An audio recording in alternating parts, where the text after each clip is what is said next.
ఇదైతే కార్తీక మాసం 10th day ఉదయాన్నే లేచి ఇంకా ఎప్పటిలాగే అన్ని పనులైతే కంప్లీట్ చేసి ముగ్గు కూడా వేశాను.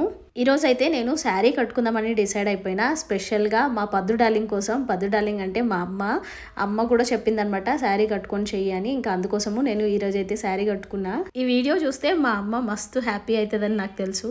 ఈ రోజు లేవడమే 20 minutes లేట్ లేసాను. అది కాకుండా మళ్ళీ శారీ కూడా కట్టుకున్నాను. ఈ శారీ నేను నైట్ అయితే సెట్ చేసి పెట్టుకున్నాను కాబట్టి ఇంకా ఫాస్ట్గా పూజ అయితే స్టార్ట్ చేశాను టైంకి.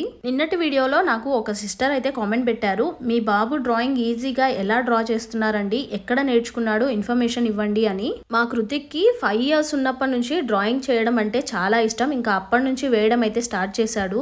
డ్రాయింగ్ క్లాసెస్కి అయితే స్పెషల్గా మేము ఎక్కడ క్లాసెస్కి అయితే పంపించలేదు. కృతిక్కి డ్రాయింగ్ మీద ఉన్న ఇష్టంతో ఎప్పుడు టీవీ చూసినా యూట్యూబ్లో అయితే డ్రాయింగ్ వీడియోసే చూసేవాడు ఎలా చేయాలి అని. ఇంకా అవి చూసే అలా డ్రాయింగ్ వేయడం అయితే నేర్చుకున్నాడు. మీరు అడిగిన డౌట్ని నేను క్లియర్ చేశాను అనుకుంటున్నాను. పూజ అవ్వగానే కార్తీక పురాణం 10వ అధ్యాయం చదివి ఇంకా కొద్దిసేపు ధ్యానం అయితే చేసుకున్నాను. ఇలా నా 10వ రోజు పూజ అయితే సక్సెస్ఫుల్గా కంప్లీట్ అయింది. ఇంతకీ నా ముగ్గు ఎలా ఉందో కామెంట్ సెక్షన్లో కామెంట్ చేయడం మర్చిపోకండి.